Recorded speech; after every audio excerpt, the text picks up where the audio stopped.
A deadly police shooting last Friday in Euless is now an international incident. The Mexican consul in Dallas condemned the killing of a Mexican national by a Grapevine police officer. The consul told police today that by international law, the consulate should have been notified of Ruben Garcia Villapando's death.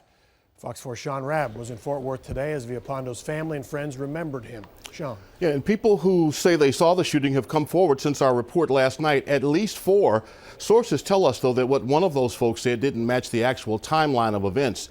The officer involved in the shooting has been on the Grapevine Police Department 9 months, since May 2014. We know he worked for DFW Airport Police prior to joining Grapevine's force, leaving the airport, we're told, honorably. In his 9 months at Grapevine, there'd been nothing remarkable until now. Holding each other physically and emotionally, family members enter a North Fort Worth funeral home to receive visitors and view the body of Ruben Garcia Villapando. I cannot describe him. My sister is tears, tears, tears. For us too, I mean, it's a loss. Villapando shot and killed by Grapevine police officer Robert Clark last Friday night after a chase from Grapevine to Euless. This cell phone video taken by a motorist in Euless before the shooting happened. After the incident, Villapando's employer, Eric Friend, was contacted by Euless police looking for family.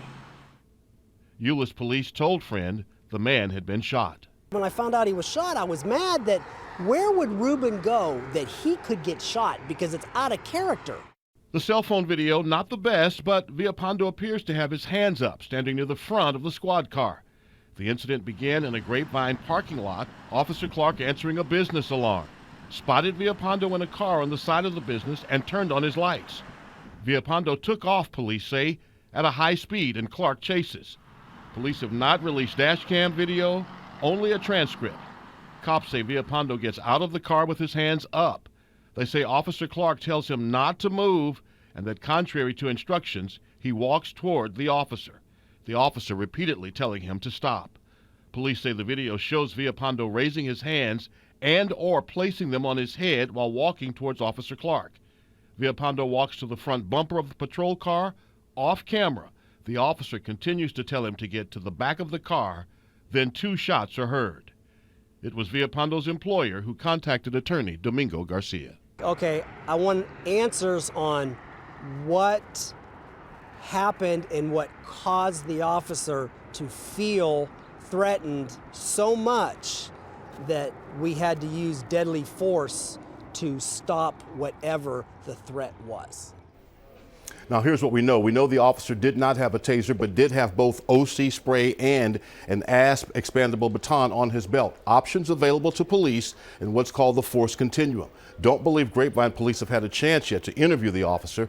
The funeral for Ruben Garcia Villapando tomorrow morning, 10 a.m. Sean, question, I don't know if you know the answer to this, but on the job 9 months, oftentimes a new officer rides with a trainer for 6 months or more. Do we know how long by himself on the streets? We don't know that. Here's what we do know. You're right, Steve. A new officer would have 3 field training officers, 2 months each, about 6 months of training.